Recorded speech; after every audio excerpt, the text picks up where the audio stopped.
Sarah Martinez winced as she stepped off the Greyhound bus at the small-town station. The pain in her left shoulder shot down her arm like lightning, a reminder of the explosion that had changed everything 3 months ago. She pulled her worn duffel bag closer to her body, trying not to show the weakness that threatened to buckle her knees. The afternoon sun beat down mercilessly on the cracked pavement of Millbrook's Main Street. This wasn't where she had planned to be at 28 years old. This wasn't the homecoming she had imagined after 8 years of serving her country as a Navy SEAL. But life had a way of throwing curveballs when you least expected them. Sarah had been part of an elite team conducting a rescue operation in Afghanistan when the IED exploded. The blast had torn through their convoy, killing 2 of her teammates instantly and leaving her with severe injuries to her shoulder, back, and leg. The physical wounds were healing, but the invisible scars ran deeper than any surgeon's knife could reach. After months of medical treatment and rehabilitation, the Navy had offered her a medical discharge with full benefits. But Sarah felt like a failure. She had trained her entire adult life to be invincible, to push through any obstacle, to never give up. Now, simple tasks like lifting a coffee cup or sleeping through the night had become monumental challenges. Her savings were nearly depleted from medical expenses not covered by the military. The small disability check she received wasn't enough to cover rent in any major city, so she had decided to return to the only place she could afford, the tiny town of Millbrook, where her estranged aunt lived. They hadn't spoken in years, not since Sarah had enlisted against her family's wishes, but it was her only option. The bus station was nothing more than a weathered bench and a faded sign. Sarah looked around the empty street, wondering if she had made a terrible mistake. The town looked even smaller and more run down than she remembered from childhood visits. Most of the storefronts were boarded up, with for rent signs hanging crooked in dusty windows. She started walking toward the address she had memorized, her heavy bag making her injured shoulder throb with each step. The July heat was oppressive, and sweat began to form on her forehead, despite her attempts to stay composed. She had learned in the military to never show weakness, but her body was betraying her with every painful step. As she walked down Main Street, she noticed a few people on the sidewalks staring at her with curiosity. A woman pushing a stroller quickly crossed to the other side of the street when she saw Sarah approaching. 2 teenage boys sitting outside a convenience store pointed and whispered something she couldn't hear. Sarah was used to blending in, to being invisible when necessary. Her SEAL training had taught her how to move through any environment without drawing attention. But here, as a stranger in a small town, she felt exposed and vulnerable in a way that unsettled her. The pain in her shoulder was getting worse, and she could feel the familiar tightness in her chest that signaled an approaching panic attack. Since the explosion, loud noises, crowded spaces, and unexpected movements could trigger overwhelming anxiety that left her gasping for air and drenched in sweat. She stopped outside a small diner called Maggie's Kitchen and leaned against a lamppost, trying to catch her breath and regain her composure. Through the window, she could see several people eating lunch and talking animatedly. For a moment, she considered going inside to ask for directions or maybe get something cold to drink, but the thought of facing more curious stares made her stomach clench. A car backfired somewhere behind her, and Sarah immediately dropped into a defensive crouch, her hand instinctively reaching for a weapon that wasn't there. Her heart pounded as she realized what had happened. She quickly stood up and looked around, hoping nobody had noticed her reaction. But an elderly man sitting on a bench across the street was staring directly at her with a confused expression. Sarah felt heat rise to her cheeks as she shouldered her bag again and continued walking, trying to appear normal despite the trembling in her hands. The address she was looking for turned out to be a small white house with peeling paint and an overgrown yard. Sarah stood at the front gate for several minutes, gathering the courage to knock on the door. She hadn't seen her Aunt Carol since she was 16, and their last conversation had been a heated argument about Sarah's decision to join the military instead of going to college. Finally, She walked up the cracked concrete path and knocked 3 times. After what felt like an eternity, the door opened slowly to reveal a woman in her 60s with graying hair and suspicious eyes. Sarah, Carol Martinez looked her niece up and down with a mixture of surprise and concern. I wasn't expecting you for another week. I caught an earlier bus, Sarah replied quietly. I hope that's okay. Carol stepped aside and gestured for her to come in. The house smelled like coffee and old furniture, and the living room was cluttered with magazines and knitting projects. Sarah had forgotten how small everything seemed compared to the military bases and foreign countries where she had spent the last 8 years. You look terrible, Carol said bluntly as she led Sarah to the kitchen. Are you sick? Sarah almost laughed at her aunt's directness. After months of people tiptoeing around her condition and speaking in careful, sympathetic tones, it was almost refreshing to hear someone speak plainly. I'm recovering from some injuries, Sarah said, not wanting to go into detail about what had happened. That's why I'm here. I need a place to stay while I figure things out. Carol poured 2 glasses of iced tea and sat down across from Sarah at the small kitchen table. What kind of injuries? You were always so strong and athletic as a child. Sarah took a sip of the tea and tried to find the right words.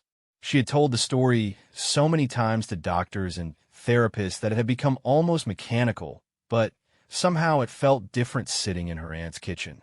There was an explosion overseas. I lost some friends, and I got hurt pretty badly. The military gave me a medical discharge, and now I'm trying to figure out what comes next. Carol's expression softened slightly. I'm sorry about your friends. That must have been terrible. For a moment, Sarah felt a crack in the wall she had built around her emotions.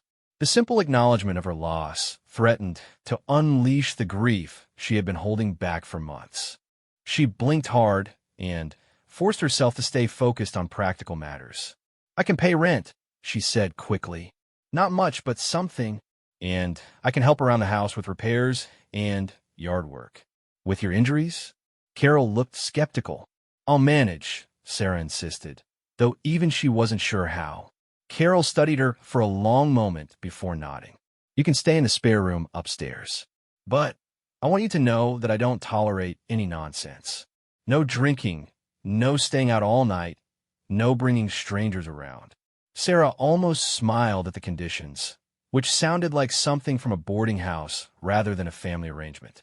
I don't drink, and I don't really go out much these days. Good. There's not much to do in this town anyway. Most of the young people leave as soon as they graduate high school, and the ones who stay usually end up working at the factory or the grocery store. As Carol showed her to the upstairs bedroom, Sarah couldn't help but notice how quiet the house was. The only sounds were the ticking of an old clock and the distant hum of an air conditioning unit that seemed to be struggling against the heat. The spare room was small but clean, with a single bed, a dresser, and a window that looked out onto the backyard.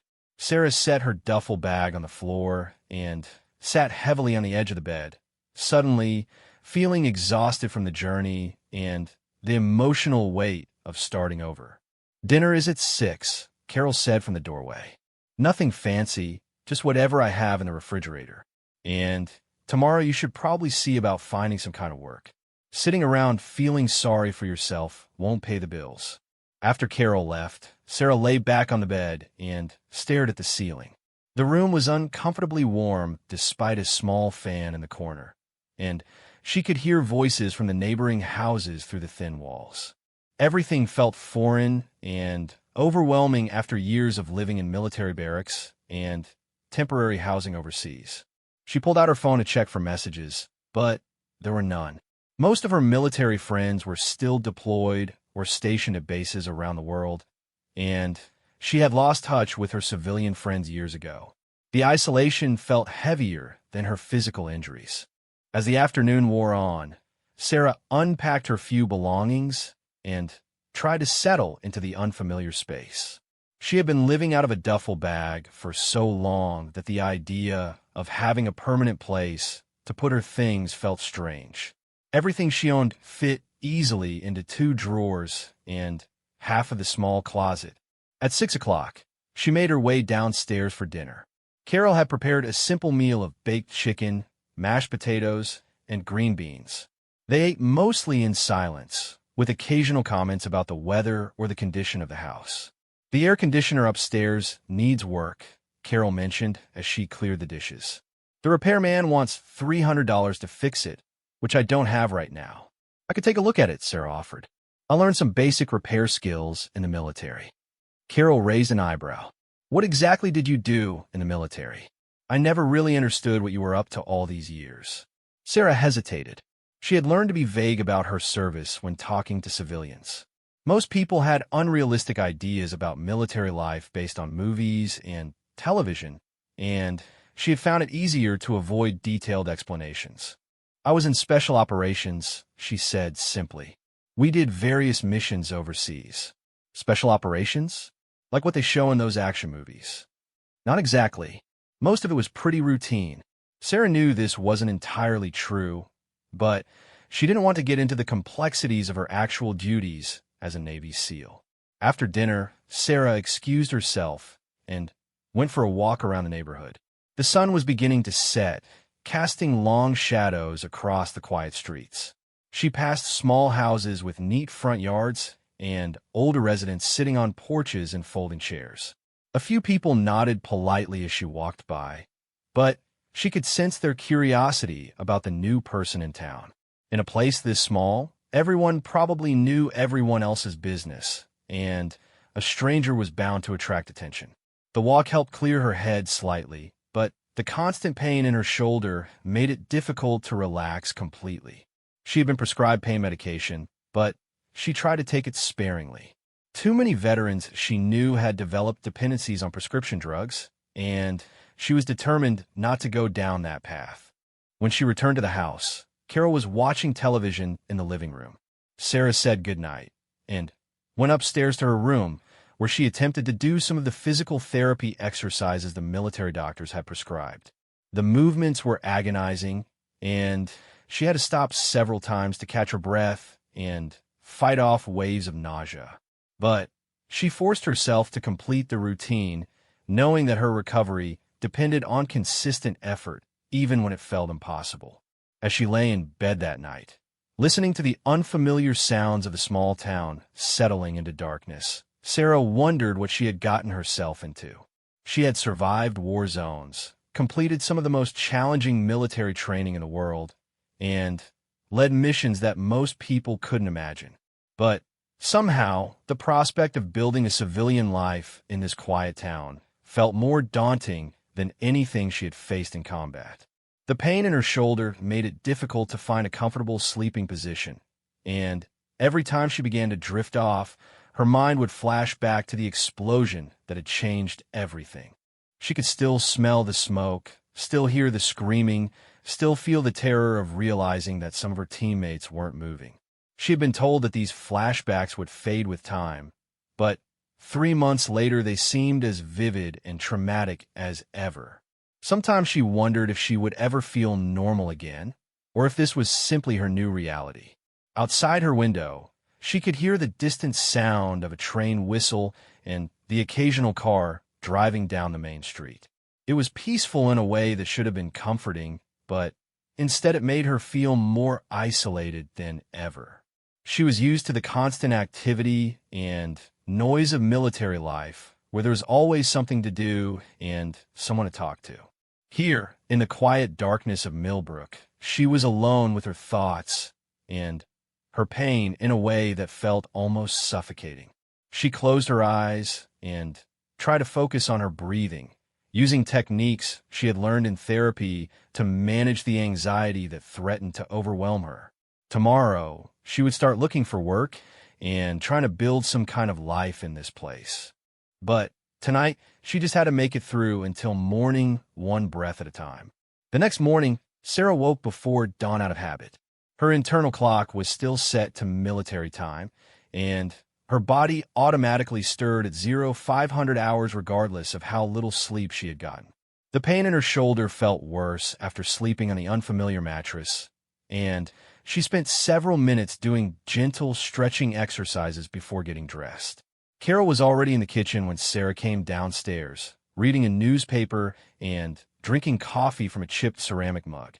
The morning light streaming through the window made the kitchen look more cheerful than it had the night before.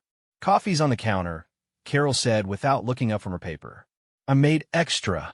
Sarah poured herself a cup and sat down across from her aunt. The coffee was strong and bitter, nothing like the carefully measured portion she was used to in military mess halls, but it was exactly what she needed to start the day. "I was thinking I should look for work today," Sarah said, testing the idea out loud. "Do you know what kinds of jobs are available around here?" Carol folded her newspaper and studied her niece carefully. "Depends on what you can do and how much you need to make. The grocery store is always looking for cashiers. Pays minimum wage. There's a small factory about 20 minutes outside of town that makes auto parts. They pay better, but the work is hard on your body." Sarah winced slightly at the mention of physical labor. Before her injuries, she could have handled any manual job without breaking a sweat. Now, she wasn't sure she could manage 8 hours on her feet without severe pain. "What about office work or anything that doesn't require heavy lifting?" "Not much of that around here," Carol replied honestly. "There's the bank, but they only have 3 employees, and they've all been there for years. The school district might need substitute teachers, but you need a college degree for that." Sarah hadn't finished college before enlisting, and the idea of going back to school at her age felt overwhelming. She had planned to use her military benefits for education eventually, but that was before her injuries had complicated everything. "I'll start with the grocery store," she decided. "At least it's something." After breakfast, Sarah walked to the town's main business district, which consisted of about 6 blocks of small shops and services. The grocery store was called Anderson's Market, and it looked like it had been family-owned for decades. The building was old, but well-maintained, with a hand-painted sign above the entrance. Inside, the store was smaller than the supermarket Sarah was used to, but it was clean and organized. An older woman with short gray hair was arranging produce near the front entrance, and she looked up with a friendly smile as Sarah approached. "Can I help you find something, honey?" "I'm looking for the manager," Sarah said. "I wanted to ask about possible job openings." "That would be my husband, Tom. He's in the office in the back. Just go through that door marked employees only and knock on the second door down the hall." Sarah followed the directions and found herself in front of a small office with the door slightly ajar. She knocked twice and heard a gruff voice tell her to come in. Tom Anderson was a heavy-set man in his 60s with calloused hands and a no-nonsense demeanor. He looked up from a pile of invoices when Sarah entered and gestured for her to sit in a folding chair across from his desk. "Helen said you're looking for work," he said directly. "You new in town?" "Yes, sir. I just moved here yesterday to stay with my aunt, Carol Martinez. I'm looking for employment, and I heard you might need cashiers." Tom leaned back in his chair and studied her for a moment. "You ever worked retail before?" "No, but I'm a quick learner and I'm reliable. I have experience working with people and handling responsibility." "What kind of work did you do before?" Sarah hesitated, trying to decide how much to reveal. "I was in the military for 8 years. I recently got out, and I'm looking to start a civilian career." Tom's expression changed slightly, and Sarah couldn't tell if it was positive or negative. "What branch?" "Navy. My son was in the Navy," Tom said, his voice softening a bit. "Deployed to the Persian Gulf twice." "What did you do in the Navy?" Sarah gave her standard vague response about special operations, hoping he wouldn't press for details. Tom nodded thoughtfully and shuffled through some papers on his desk. "The job pays $8.50 an hour to start," he said. "That's 50 cents above minimum wage. You work mostly days, some evenings, and weekends. It's standing for 8 hours, lifting boxes up to 30 pounds, and dealing with customers who aren't always pleasant. You think you can handle that?" The lifting requirement concerned Sarah, but she needed the job. "Yes, sir, I can handle it." "When can you start?" "Immediately, if you need me to." Tom pulled out an application form and handed it to her. "Fill this out completely and honestly. Bring it back tomorrow morning, and we'll get you started with training. Helen will show you the ropes." Sarah took the application and thanked him, feeling a small sense of relief at having found work so quickly. As she walked back through the store, Helen smiled at her from behind the checkout counter. "Tom hire you?" she asked cheerfully. "I think so. I need to bring back an application tomorrow." "Good for you, honey. We can always use help around here, especially someone young and energetic. Most of the people in this town are getting up in years." As Sarah walked back toward her aunt's house, she felt cautiously optimistic for the first time in months. Having a job would give her structure and purpose, two things she desperately needed after the chaos of her medical discharge and recovery. She spent the afternoon filling out the application, which required her to list previous employers and explain any gaps in employment. Writing about her military service in the context of a retail job application felt strange, but she tried to translate her experience into civilian terms that would make sense to Tom Anderson. That evening at dinner, she told Carol about her potential job at the grocery store. Her aunt seemed pleased, but not particularly surprised. "The Andersons are good people," Carol said. "They've run that store for 30 years, and they treat their employees fairly. It's not glamorous work, but it's honest." "I'm not looking for glamorous," Sarah replied. "I just need something to help me get back on my feet." "What were you planning to do when you got out of the military?" Carol asked. "Surely you had some kind of plan." Sarah poked at her mashed potatoes, not meeting her aunt's eyes. "I wasn't planning to get out. I thought I'd make a career of it. The injuries changed everything." "What kind of injuries? You've been pretty vague about what happened to you." Sarah took a deep breath, knowing she couldn't avoid this conversation forever. "I was in a convoy that hit an explosive device overseas. 2 of my teammates were killed, and several of us were injured. I have damage to my shoulder, back, and leg. Some days are better than others." Carol's expression grew serious. "I'm sorry about your friends, and I'm sorry you got hurt. But you're alive, and you're young enough to start over. That has to count for something." It was the most compassionate thing Carol had said since Sarah's arrival, and it caught her off guard. For a moment, she felt the familiar tightness in her chest that signaled approaching tears, but she forced herself to stay composed. "I know," she said quietly. "I'm trying to be grateful for that." After dinner, Sarah decided to take another walk around the neighborhood. The evening was cooler than the previous day, and there were more people outside tending to their gardens or sitting on their porches. As she walked past a small park with a playground and a few picnic tables, she noticed a group of teenage boys hanging around the basketball court. They were being loud and using language that would have resulted in serious consequences in any military setting, but Sarah reminded herself that she was in civilian territory now. One of the boys, who couldn't have been more than 17, was limping noticeably as he walked. When he sat down on a bench, Sarah could see that he was grimacing in pain and favoring his right leg. Without thinking, she approached the group. "Excuse me, is everything all right? It looks like someone might be hurt." The teenagers stopped talking and stared at her with a mixture of curiosity and suspicion. The injured boy looked embarrassed at being singled out. "I'm fine," he said quickly. "Just twisted my ankle playing basketball."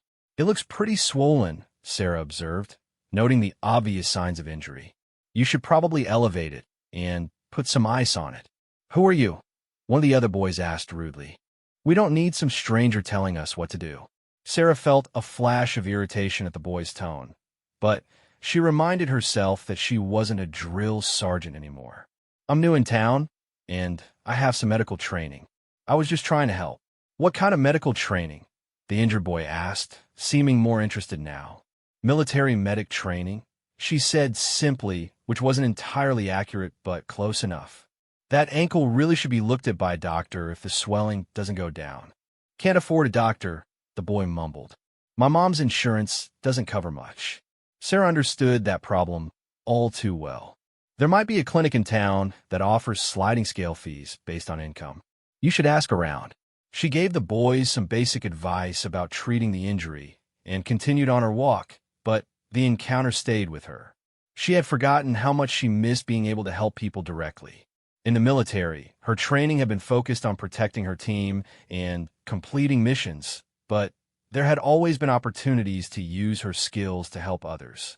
When she returned to Carol's house, she spent some time researching the town online using her phone.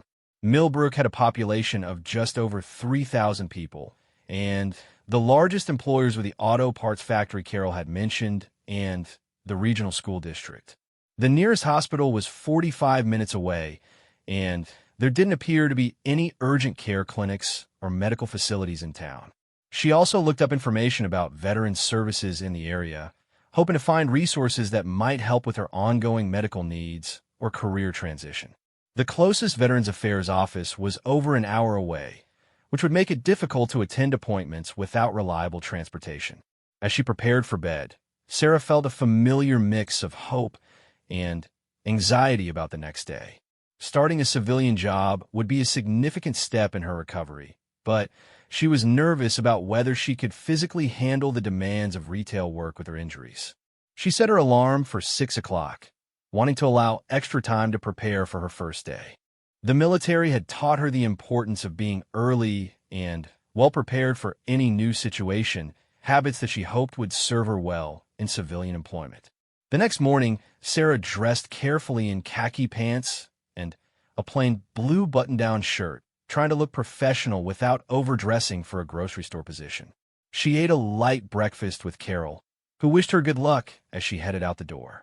The walk to Anderson's Market took about 15 minutes, and Sarah arrived at exactly 8 o'clock as Tom had instructed. Helen was already at the checkout counter, and she waved enthusiastically when she saw Sarah approach with her completed application. "Right on time," Helen said approvingly. "Tom likes punctuality. He should be in his office if you want to turn in your paperwork." Sarah found Tom reviewing inventory sheets and handed him the application.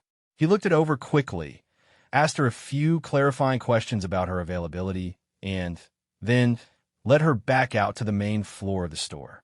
"Helen's going to train you on the register and show you how we do things around here," he explained. "It's not complicated, but every business has its own way of operating. Pay attention and ask questions if you're not sure about something." For the next 4 hours, Sarah learned the intricacies of operating a cash register, processing different payment methods, and handling customer service situations. Helen was patient and encouraging, sharing stories about regular customers and the quirks of working in a small-town grocery store. The work wasn't particularly challenging intellectually, but Sarah found it more physically demanding than she had expected. Standing in one place for extended periods made her back ache, and repeatedly lifting and scanning items aggravated her shoulder injury. She tried to hide her discomfort, not wanting to appear weak or unreliable on her first day, but Helen noticed her wincing when she thought no one was looking. "You okay, honey?" Helen asked during a brief lull between customers. "You look like you're in pain." "I'm fine," Sarah said automatically, the standard response she had learned in physical therapy. "Just getting used to the movements. If you need to take a break, don't be shy about asking. Tom won't be upset if you need a few minutes to rest." Sarah appreciated the kindness, but she was determined to prove that she could handle the job without special accommodations. She had been treated differently by too many people since her injuries, and she wanted to be seen as capable and competent rather than damaged. By lunchtime, however, the pain in her shoulder had become difficult to ignore. She ate her sandwich quickly in the small break room and used the time to do some of the stretching exercises her physical therapist had taught her. The afternoon brought a steady stream of customers, and Sarah began to get a feel for the rhythm of retail work. Most people were friendly and patient, though a few were noticeably curt or demanding. She handled each interaction professionally, drawing on her military training to remain calm and focused even when dealing with difficult personalities. Around 4 o'clock, an elderly man came through her checkout line with a cart full of groceries. As she was scanning his items, he suddenly clutched his chest and staggered backward, his face turning pale. "Sir, are you all right?" Sarah asked, immediately moving from behind the register. I can't breathe," the man gasped, leaning heavily against the checkout counter. Without hesitation, Sarah guided him to sit down on the floor and began assessing his condition. His pulse was rapid and weak, his skin was clammy, and he was showing classic signs of a heart attack. "Helen, call 911 right now," Sarah called out as she loosened the man's collar and helped him into a more comfortable position. "Tell them we have a possible cardiac event." She stayed with the man, monitoring his vital signs and talking to him calmly to keep him conscious while they waited for the ambulance. Her military medical training kicked in automatically, and she found herself moving with the confidence and competence she hadn't felt in months. "What's your name, sir?" she asked gently. "Harold," he wheezed. "Harold Preston." "Harold, I'm Sarah. You're having some chest pains, but help is on the way." I wanted to focus on breathing slowly and staying calm. Within minutes, the sound of sirens filled the air, and 2 paramedics rushed into the store with their equipment. Sarah quickly briefed them on Harold's condition and the symptoms she had observed, using precise medical terminology that surprised both the paramedics and the growing crowd of onlookers. "Are you a nurse?" one of the paramedics asked as they prepared to transport Harold to the hospital. "Former military medic," Sarah replied, stepping back to give them room to work. As the ambulance pulled away, the store fell into an unusual quiet. Several customers had witnessed the entire incident, and they looked at Sarah with newfound respect and curiosity. "That was incredible," Helen said, her voice full of admiration. "You probably saved his life. Where did you learn to do that?" Sarah felt uncomfortable with the attention and praise. "I just did what anyone with medical training would do." But Tom Anderson, who had emerged from his office when he heard the sirens, was looking at her with a completely different expression than he had that morning. "Military medic training," he said thoughtfully. "You didn't mention that on your application." "It didn't seem relevant to working in a grocery store," Sarah replied. Tom shook his head slowly. "Around here, any kind of medical knowledge is relevant. We're 45 minutes from the nearest hospital, and our volunteer EMTs are mostly farmers and retirees who mean well, but don't have formal training." As the day ended and Sarah prepared to leave for home, she reflected on how strange life could be. She had come to Millbrook expecting to disappear into anonymity and rebuild her life quietly. Instead, her first day of civilian work had ended with her using her military skills to potentially save someone's life. Walking home in the evening light, she felt a spark of something she hadn't experienced in months: the satisfaction of being truly useful to someone who needed help. It was a feeling she had missed more than she realized. Word traveled fast in a small town. By the next morning, it seemed like everyone in Millbrook had heard about the incident at Anderson's Market. As Sarah walked to work, several people she had never met before nodded at her respectfully or called out greetings from across the street. "That's her," she heard a woman whisper to her companion as they passed. "The one who saved Harold Preston yesterday." The attention made Sarah uncomfortable. She had always preferred to work behind the scenes, to accomplish her mission without fanfare or recognition. In the military, the best operations were the ones nobody ever heard about. But in a town this size, anonymity was apparently impossible. When she arrived at the store, Helen greeted her with a huge smile and a cup of coffee. "Harold's family called this morning," she announced. "He's stable, and the doctor said your quick thinking definitely made a difference.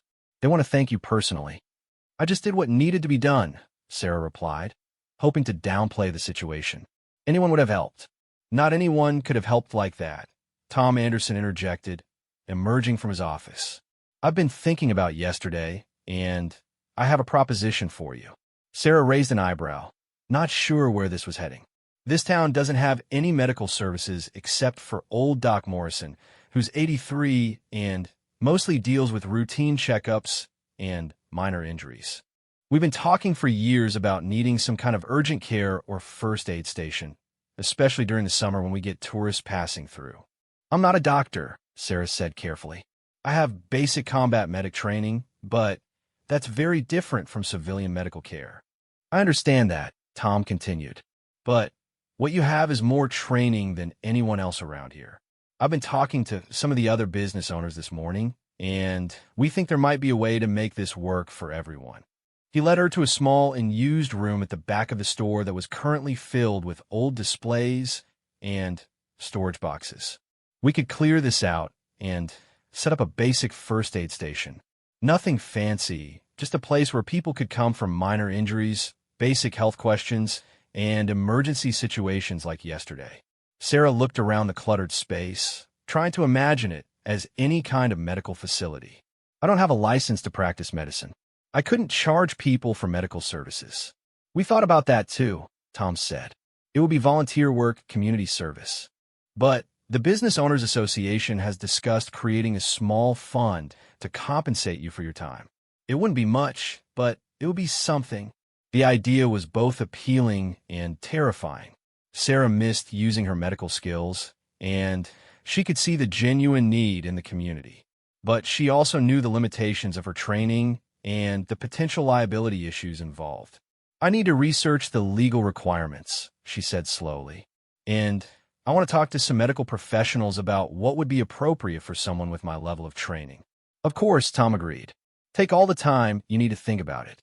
The room isn't going anywhere. As the morning progressed, Sarah found herself thinking about the possibility while she worked her regular duties at the register. Several customers made comments about Harold Preston's incident, and more than one person mentioned needing to drive long distances for basic medical care. Around lunchtime, a young mother came through her checkout line with a fussy toddler who had a nasty-looking cut on his forehead.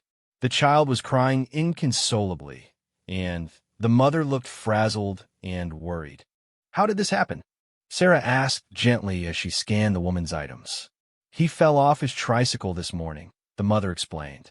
I think it needs stitches, but I can't afford the emergency room. I was hoping Doc Morrison could look at it, but his office said he's not taking any new patients this week. Sarah glanced at the cut, which was still bleeding through the makeshift bandage the mother had applied. It does look like it might need stitches. How long ago did this happen? About 2 hours. I've been trying to figure out what to do. You really should have that looked at by a doctor, Sarah advised. Head wounds can be tricky, and it's important to clean them properly to prevent infection. The woman's face fell. I know, but the nearest hospital is so far and so expensive. Maybe it will heal on its own. Sarah felt a familiar frustration at the barriers that prevented people from getting basic medical care. She had seen similar situations overseas, where economic and logistical factors created unnecessary suffering. After the woman left, Sarah found herself thinking about all the small medical needs that went unmet in a community like this. Simple wounds that could become infected, minor injuries that could become major problems, and emergency situations where every minute counted. That afternoon, she called the Veterans Affairs office and spoke to a counselor about volunteer opportunities and liability issues related to providing medical assistance. She also researched Good Samaritan laws and looked into organizations that provided volunteer medical services in rural communities. When she got home that evening, Carol was waiting with an unexpected visitor. Dr. Elizabeth Morrison, granddaughter of the town's elderly physician, was sitting in the living room with a cup of tea and a serious expression. Dr. Morrison, want to talk to you about what happened yesterday, Carol explained as Sarah joined them. Please, call me Liz, the younger woman said, extending her hand. I'm a nurse practitioner, and I work at the regional hospital. My grandfather told me about your quick response to Harold's heart attack. Sarah shook her hand cautiously. I just did basic first aid until the paramedics arrived. From what I heard, it was considerably more than basic first aid, Liz replied. Harold's family said you knew exactly what to do and communicated very effectively with the EMS crew. That suggests significant medical training. Combat medic, Navy, Sarah said simply. Liz nodded thoughtfully. I've worked with several veterans who had combat medical experience. The training is intensive and practical in ways that civilian medical education sometimes isn't. What exactly did you want to discuss? Sarah asked, still not sure where this conversation was leading. Tom Anderson called me this morning about his idea for a first aid station. Normally, I'd be skeptical about unofficial medical services, but this community really does need something. My grandfather is too old to handle emergencies, and the nearest urgent care is an hour away. Liz pulled out a folder from her bag and opened it on the coffee table. I've been thinking about ways to make this work legally and safely. If you're interested, I could supervise your activities remotely and help establish protocols for what kinds of situations you could handle versus when to refer someone to professional medical care. Sarah leaned forward to look at the papers, which appeared to be some kind of proposal or framework. What would this involve exactly? Basic first aid, wound care, blood pressure checks, guidance on when someone needs immediate emergency care, that kind of thing. You wouldn't diagnose illnesses or prescribe medications, but you could provide the kind of immediate care that often makes the difference between a minor problem and a major one. The proposal was more detailed and professional than Sarah had expected. Liz had obviously put considerable thought into the legal and practical aspects of the idea. Why would you want to get involved in this? Sarah asked. You don't even know me. Because I grew up here, Liz replied. I've seen too many people suffer needlessly because they couldn't get basic medical care when they needed it. If there's a way to help that's safe and legal, I'm interested in being part of it. That night, Sarah lay awake thinking about the unexpected turn her life had taken. 24 hours ago, she had been focused simply on surviving each day and earning enough money to pay her bills. Now, people were asking her to consider using her military skills to serve her community in a way she had never imagined. The next few days passed in a blur of research and conversations. Sarah spoke with legal advisors, medical professionals, and community leaders about the feasibility of establishing some kind of volunteer medical service.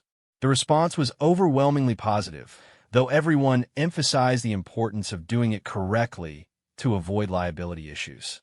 Meanwhile, she continued working at the grocery store and getting to know the town's residents. She met teachers who commuted an hour each way because they couldn't afford to live closer to their school, factory workers who dealt with chronic pain because they couldn't take time off for medical appointments, and families who rationed prescription medications because of the cost. The more she learned about the community's challenges, the more she understood why her military medical training seemed so valuable to everyone.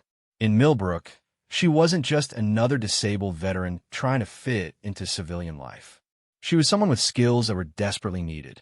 On Thursday evening, Harold Preston came to the store with his wife to thank Sarah personally. He was walking slowly and still looked tired, but he was alive and recovering. The doctor said, I wouldn't have made it if you hadn't acted so quickly, he told her, tears in his eyes. I can't thank you enough for what you did. I'm just glad you're okay, Sarah replied, feeling emotional herself. How are you feeling? Better every day. They put in a stent and changed my medications, so hopefully this won't happen again. But it's scary to think about what would have happened if you hadn't been there. His wife, a small woman with kind eyes, took Sarah's hands in hers. We heard about the idea for a first aid station. I want you to know that if you decide to do it, you'll have our full support. This community needs someone like you. After they left, Sarah found herself standing in the empty store, looking at the small room Tom had shown her. She tried to imagine it cleaned out and set up with basic medical supplies, a place where people could come when they needed help. For the first time since her injury, she felt a sense of purpose that went beyond simple survival. The explosion had taken away her military career and left her with chronic pain and emotional scars. But maybe it had also led her to a place where her skills could make a different kind of difference. That weekend, Sarah made her decision. She called Liz Morrison and Tom Anderson and told them she wanted to move forward with the first aid station project. Within days, the entire community seemed to mobilize around the idea. Local businesses donated supplies and equipment, volunteers offered to help clean and organize the space, and the town council expedited the necessary permits and approvals. It was Sarah's first real glimpse of how small communities could come together to solve problems when they had a common goal. As she worked alongside neighbors she had barely known a week earlier, Sarah realized that her life in Millbrook was going to be very different from what she had initially expected. She had come here planning to hide from the world while she healed from her injuries. Instead, She was finding herself at the center of a community effort that gave her a reason to get up each morning. The pain in her shoulder was still there, the nightmares still came, and the anxiety still crept up at unexpected moments. But for the first time in months, she felt like she was moving forward rather than just surviving. By the end of the week, the first aid station was beginning to take shape. Sarah had established protocols with Liz's help, ordered basic supplies, and created a simple scheduling system for regular hours of availability. She still had moments of doubt about whether she was qualified for this responsibility, but the community's faith in her abilities was helping her rebuild confidence in herself. For 8 years, she had been Navy Petty Officer Sarah Martinez, Special Operations Medic. Now, she was learning to be just Sarah, community volunteer, and neighbor. It wasn't the life she had planned, but as she looked around at the faces of people working together to create something meaningful, she began to think it might be exactly the life she needed. 3 weeks after the first aid station opened, Sarah was treating her 20th patient of the week when everything changed. The station had exceeded everyone's expectations for usage, with people driving from neighboring towns to receive basic medical care that would have otherwise required expensive trips to distant hospitals. She was cleaning a deep cut on a construction worker's hand when the man winced and made an offhand comment that stopped her cold. "You sure know what you're doing," he said, watching her work with professional precision. "Most nurses I've met aren't this confident with trauma injuries." "I'm not a nurse," Sarah replied automatically, focusing on irrigating the wound properly. "Just someone with first aid training." The man studied her technique more carefully. "First aid training doesn't teach you to suture like that. And the way you assessed this injury when I walked in, checking for tendon damage, testing range of motion, asking about mechanism of injury, that's advanced medical training." Sarah felt her stomach tighten, but kept working. "I had some medical training in the military." "What kind of military training?" The man's voice had changed, becoming more serious. "Because I was a Marine corpsman for 12 years, and I recognize advanced trauma protocols when I see them." Sarah's hands paused for just a moment before continuing with the sutures. She had been careful to present herself as having basic medic training, not wanting to draw attention to the full extent of her military background. But this man clearly knew more than she had anticipated.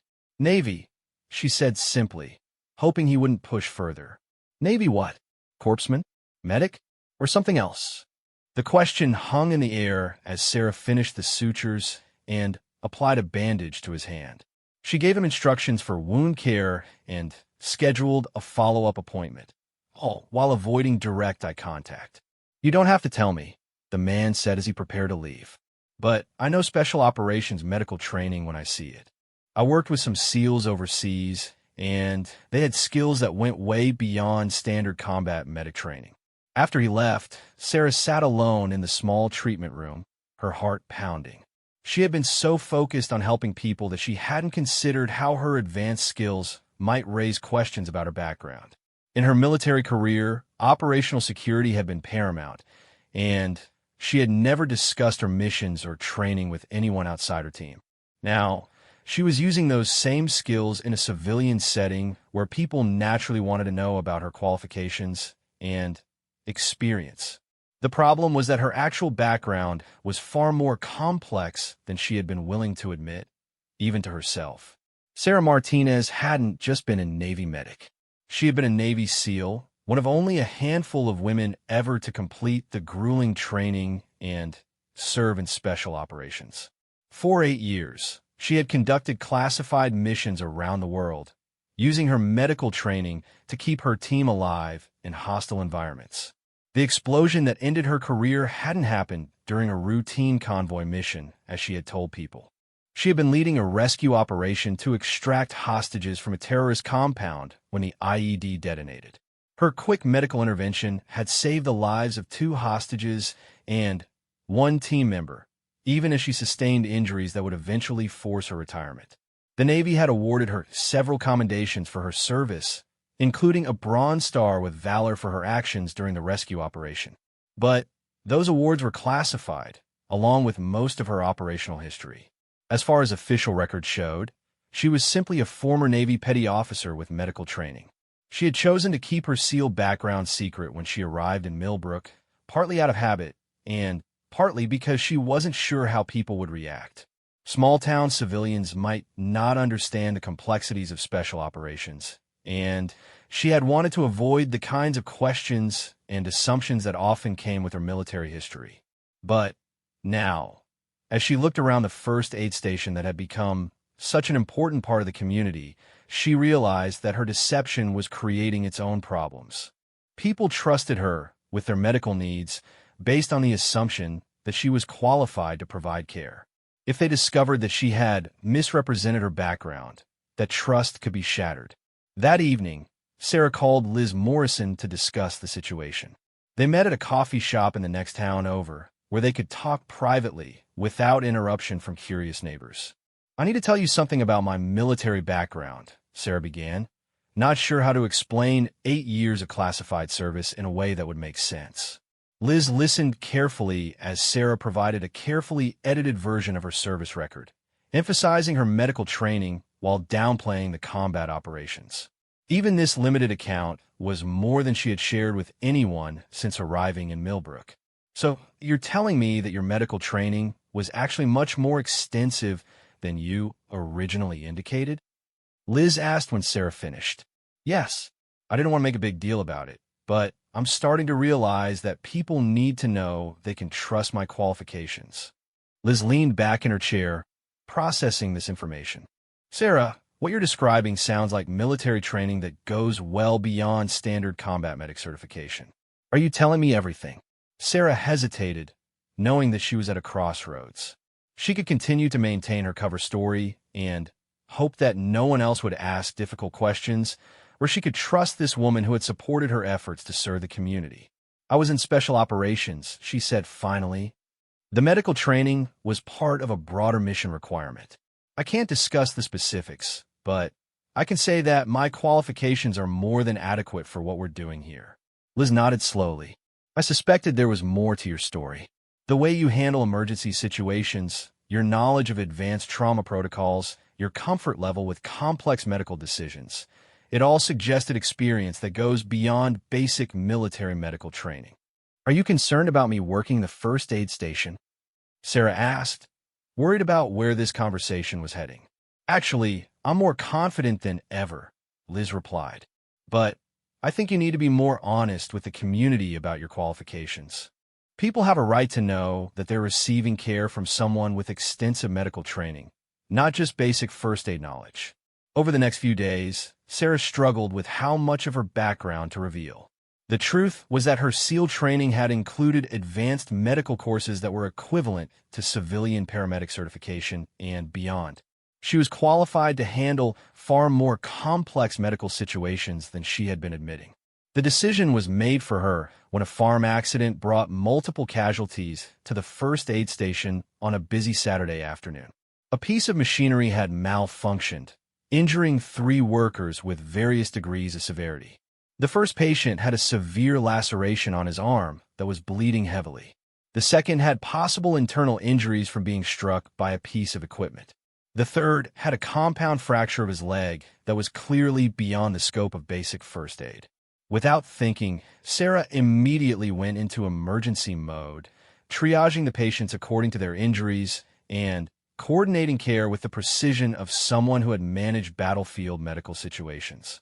She stabilized the most serious patient, controlled bleeding in the second, and provided pain management for the third, while directing bystanders to call for multiple ambulances and prepare for medical evacuation. Tom Anderson, who had been in the store when the injured workers arrived, watched in amazement as Sarah transformed the small first aid station into an efficient trauma center. She worked with a level of competence and confidence that was impossible to miss. "Holy hell," one of the paramedics said when he arrived and saw how Sarah had organized the scene. "You've got everything under control here. What's your medical background?" "Former military," Sarah replied, continuing to monitor the most seriously injured patient. "These 3 need immediate transport to the hospital.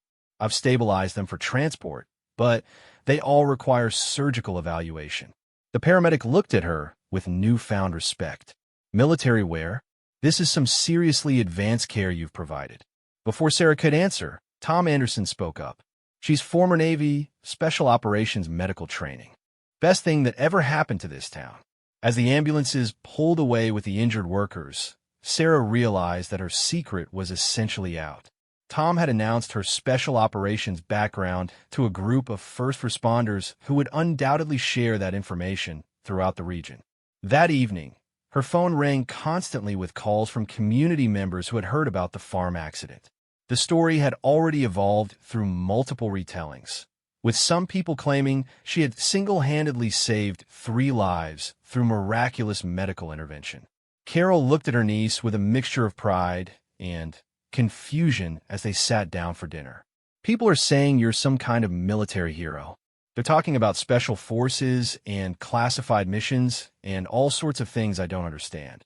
Sarah sighed, knowing that she could no longer avoid a full explanation. "I was a Navy SEAL for 8 years. It's not something I talked about because most of my service was classified, and I wasn't sure how people would react." "A Navy SEAL?" Carol's eyes widened. "But I thought women couldn't be SEALs." "The program opened to women a few years ago. I was part of the first group to go through training. It's still pretty rare, which is another reason I didn't advertise it." "And the injuries that ended your career?" "I was leading a rescue mission when we hid an IED. 2 of my teammates were killed, and several of us were injured. I stayed in the field long enough to complete the mission and save the hostages, but the damage to my shoulder and back was too severe to continue active duty." Carol sat quietly for a long moment, clearly trying to process this information. "So, when you said you had some medical training," "I had extensive medical training, combat trauma, emergency surgery, battlefield medicine, training that's equivalent to civilian paramedic certification and beyond. I've been downplaying it because I didn't want people to think I was showing off or trying to be something I'm not. But you are something," Carol said firmly. "You're a war hero who saved lives overseas, and now you're saving lives here. Why would you want to hide that?" It was a good question, and Sarah wasn't entirely sure she had a good answer. Part of it was operational security habits that were hard to break. Part of it was the difficulty of explaining classified military service to civilians. But mostly, she realized it was her own struggle with identity after her forced retirement from the career that had defined her adult life. The next morning, Sarah arrived at Anderson's Market to find a small crowd gathered outside. People were waiting to thank her for her service, to ask questions about her military career, and to express their gratitude for her work in the community. Harold Preston was there with his wife, along with the mother whose child she had helped on her first day, and dozens of other people she had treated or helped over the past month. The farm workers' families had also come to thank her personally for her care during the accident. "We heard about your military service," Harold said, speaking for the group. "We want you to know how honored we are to have a real American hero living in our community." The attention was overwhelming and embarrassing. Sarah had never been comfortable with public recognition, and the word hero made her deeply uncomfortable. Too many of her friends had made the ultimate sacrifice for that title to feel appropriate for someone who had simply survived. "I'm not a hero," she said quietly. "I'm just someone trying to help my neighbors." "That's exactly what makes you a hero," said the mother whose child she had treated. "You could have gone anywhere after you got out of the military. You could have used your training to get a high-paying job in a big city. Instead, you came here, and you've been taking care of all of us." As the crowd gradually dispersed, Sarah felt a complex mix of emotions. The secret she had been carrying for months was finally out in the open, which brought a sense of relief. But it also meant that people would now have expectations of her that might be difficult to meet. Tom Anderson found her in the first aid station an hour later, stocking supplies and trying to process the morning's events. "How are you holding up?" he asked gently. "I'm not sure," Sarah admitted.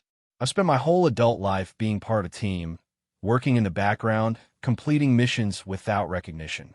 This is all very different." "Different doesn't have to be bad," Tom observed. "This community has embraced you not because you're a Navy SEAL, but because of who you are and how you've chosen to serve." Your military background just explains why you're so good at it. That afternoon, Liz Morrison arrived with a folder full of documentation and a serious expression. "I've been doing some research into your military medical training," she said. "Based on what you've told me and what I've observed, I think we can expand your scope of practice significantly."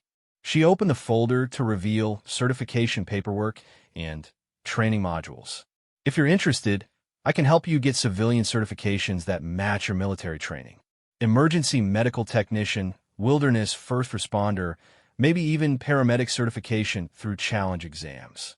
"Why would I want to do that?" Sarah asked. "Because this community needs more than basic first aid," Liz replied. "And you're clearly qualified to provide more advanced care. Making it official would give everyone confidence in your abilities and provide legal protection for your volunteer work." As Sarah looked at the paperwork, she realized that her life in Millbrook was evolving far beyond anything she had imagined when she stepped off the bus 6 weeks earlier. She had come here expecting to disappear into obscurity while she recovered from her injuries and figured out what came next.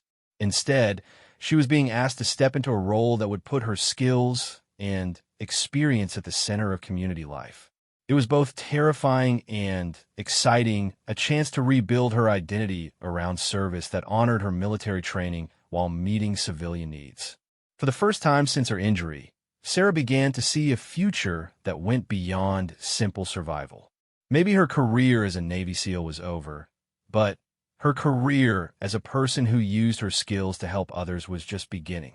6 months after arriving in Millbrook, Sarah stood in front of the new community health center that had grown from the small first aid station in the back of Anderson's Market. The building had been donated by a local business owner whose wife, Sarah, had helped during a diabetic emergency, and volunteers from across the region had contributed time and materials to transform it into a proper medical facility. The center now included 2 examination rooms, a minor surgery suite, and a pharmacy stocked with basic medications. Sarah had completed her civilian medical certifications with Liz Morrison's help and was now officially recognized as an emergency medical technician with advanced trauma training.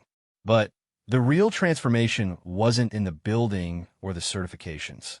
It was in Sarah herself. The chronic pain from her injuries hadn't disappeared, and she still had difficult days when the memories of the explosion threatened to overwhelm her. But she had found a way to channel her military training and experience into civilian service that gave her life meaning and purpose. More importantly, she had learned to accept help from others. The community had embraced not just her skills, but her struggles as well. When she had panic attacks during loud thunderstorms, neighbors checked on her. When her shoulder pain made it difficult to lift supplies, volunteers appeared without being asked. When the anniversary of the explosion left her unable to function for several days, the community quietly covered her responsibilities until she was ready to return. "I still can't believe how much this place has grown," said Dr. James Wilson, a retired physician who had recently moved to Millbrook specifically to work with Sarah at the health center. He had heard about her work through medical networks and had been impressed enough to offer his services as a supervising physician. "It's not just the building," Sarah replied, looking out at the parking lot where a steady stream of patients were arriving for appointments. "It's what it represents." This community decided that they deserved better health care, and they made it happen.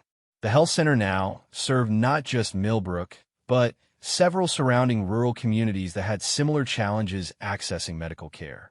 Sarah had helped train a team of volunteer EMTs, establish relationships with regional hospitals for complex cases, and created a telemedicine program that connected local patients with specialists in larger cities. The work was demanding and sometimes overwhelming, but it fulfilled her in ways that her military career never had. In the Navy, her missions had been focused on protecting her team and completing objectives.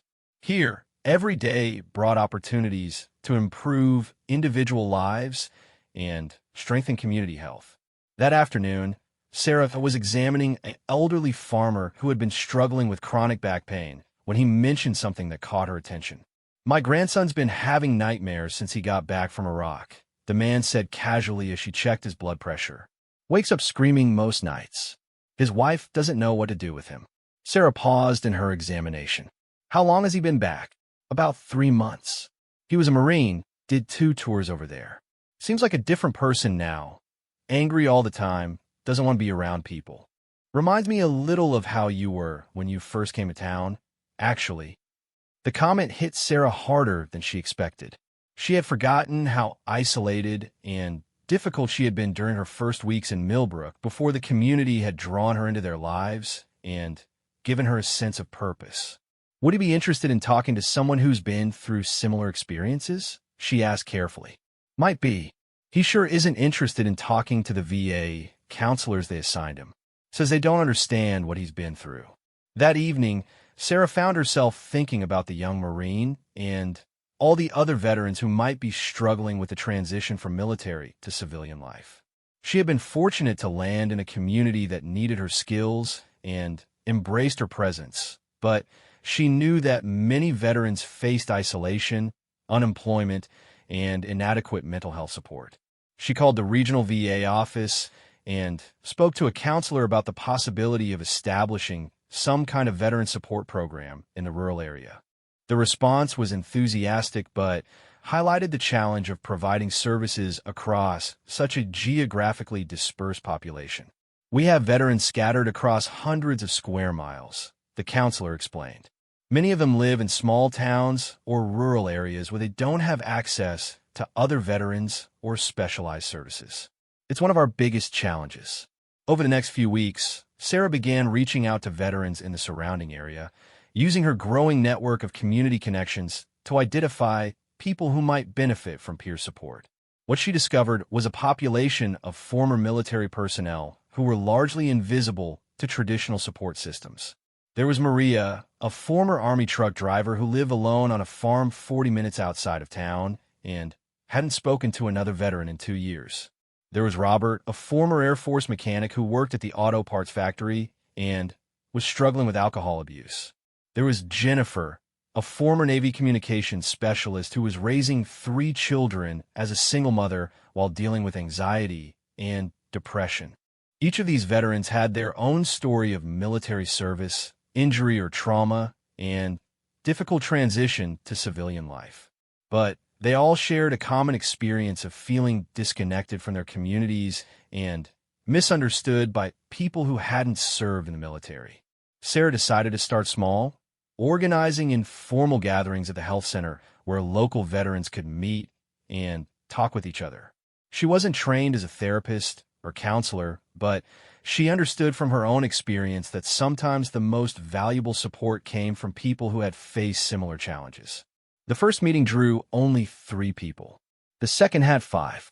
By the 3rd month, they were regularly hosting 15 to 20 veterans from across the region, ranging in age from recent Iraq and Afghanistan war veterans to Vietnam-era servicemen and women.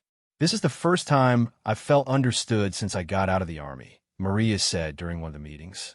Everyone here knows what it's like to have your whole identity wrapped up in military service and then suddenly have to figure out who you are as a civilian. The Veteran Support Group began to evolve into something more comprehensive. Sarah worked with Dr. Wilson to provide basic mental health screening and referrals for veterans who needed professional counseling. They established connections with job training programs and educational opportunities. They created a buddy system where newer veterans were paired with those who had successfully made the transition to civilian life. Most importantly, they created a sense of community and belonging for people who had often felt isolated and forgotten. What you've built here is remarkable, said Colonel Patricia Hayes, a representative from the Department of Veterans Affairs who had come to visit the program. We're seeing measurable improvements in employment rates, mental health indicators, and community engagement among the veterans you're serving. Sarah felt proud of what they had accomplished, but she also knew that they were only scratching the surface of the need. There were veterans throughout rural America who were struggling with similar challenges, and most of them didn't have access to anything like the support network that had developed in Millbrook. What would it take to replicate this model in other communities? She asked. That's exactly what we'd like to discuss with you, Colonel Hayes replied. The VA is looking for ways to improve rural veteran services, and your program has attracted attention at the national level. We'd like to explore the possibility of you helping to establish similar programs in other underserved areas. The conversation opened up possibilities that Sarah hadn't considered. She had been so focused on serving her immediate community that she hadn't thought about the broader impact her work might have. Over the following months, Sarah found herself traveling to other rural communities to help establish health centers and veteran support programs. Each location had its own unique challenges and resources, but the basic model of community-based care seemed to work across different environments. She worked with local leaders to identify community health needs, trained volunteers in basic medical skills, and helped establish connections between veterans and civilian support networks. The work was exhausting but fulfilling, and it gave her a sense of mission that rivaled anything she had experienced in the military. "You've become something of a legend in veteran services circles," Liz Morrison told her during one of their regular check-ins. "People are calling you the rural veteran advocate and crediting you with revolutionizing how we think about community-based support." Sarah was uncomfortable with the attention and recognition, but she couldn't deny the satisfaction of seeing her work make a difference in veterans' lives across multiple states. One year after the first veteran support meeting in Millbrook, Sarah received a call that would change everything again. The caller identified himself as Admiral Michael Richardson, Deputy Director of the Navy Bureau of Personnel. "Petty Officer Martinez," he said formally, "I'm calling to discuss an unusual opportunity that has come to our attention. Your work in civilian veteran services has been brought to the attention of senior Navy leadership, and we'd like to explore the possibility of you returning to active duty in a new capacity." Sarah was stunned. "Sir, I was medically retired. My injuries prevent me from returning to operational status." "We're not talking about operational status," the Admiral clarified. "We're talking about a new program focused on veteran transition services and rural outreach. Your experience and demonstrated success would be invaluable in developing policies and programs to help other veterans make successful transitions to civilian life." The offer was both tempting and terrifying. It would mean leaving Millbrook and the community she had come to love, but it would also mean returning to the Navy in a role that utilized everything she had learned about serving veterans in civilian settings. "I need time to think about this," Sarah said. "Of course. But I want you to know that this opportunity comes with the possibility of promotion and the chance to impact veteran services on a national scale. Your work in rural America has shown what's possible when we think creatively about how to serve our veterans." That evening, Sarah sat on the front porch of her aunt's house, watching the sunset and trying to process the unexpected opportunity. Millbrook had become her home in ways she hadn't expected when she first arrived as a wounded veteran with nowhere else to go. Carol joined her on the porch with 2 glasses of iced tea. "You look like you have something heavy on your mind." Sarah explained the call from the Admiral and the difficult decision she was facing. Carol listened without commenting until Sarah finished. "What does your heart tell you to do?" Carol asked simply. "I'm not sure," Sarah admitted. "Part of me wants to stay here and continue the work we've started, but part of me thinks I could help more veterans by working at the national level." "Both of those impulses come from the same place," Carol observed. "You want to serve others and make a difference. The question is where you can do the most good." Over the next week, Sarah had conversations with community leaders, veterans from her support group, and medical colleagues about the decision. The consensus was clear. While they would miss her terribly, they understood the importance of the opportunity she was being offered. "You taught us how to take care of ourselves," Harold Preston said during a community meeting called to discuss Sarah's potential departure. "The health center and the veteran support programs will continue because you showed us how to make them work. But there are veterans all over the country who need what you can offer at the national level." The decision, when Sarah finally made it, felt both difficult and inevitable. She would accept the Navy's offer and return to active duty in a role focused on veteran transition services and rural outreach. But She would also maintain her connections to Millbrook and continue to support the programs they had built together. "This isn't goodbye," she told the community at her farewell gathering. "This is just the next phase of our work together. The health center and veteran support programs here will become models for communities across the country." As Sarah prepared to leave Millbrook for her new assignment in Washington, D.C., she reflected on the incredible journey that had brought her from a wounded warrior with an uncertain future to a leader in veteran services with the opportunity to impact policy at the highest levels. The explosion that had ended her SEAL career had seemed like the end of her story. Instead, it had been the beginning of a new chapter focused on a different kind of service. She had learned that healing wasn't just about overcoming physical and emotional injuries. It was about finding new ways to contribute to something larger than yourself. The small town that had been her refuge had become her inspiration, and the community that had helped her heal had given her the tools to help heal others. As she packed her belongings for the move to Washington, Sarah knew that she was carrying with her not just her own experiences, but the wisdom and strength of an entire community that had embraced a broken veteran and helped her discover her true calling. The work ahead would be challenging, but Sarah had learned that the most meaningful service often came from the most unexpected places. She had arrived in Millbrook as someone the system had failed to help properly. She was leaving as someone with the power to change that system for future generations of veterans. The circle was complete, but the mission was just beginning.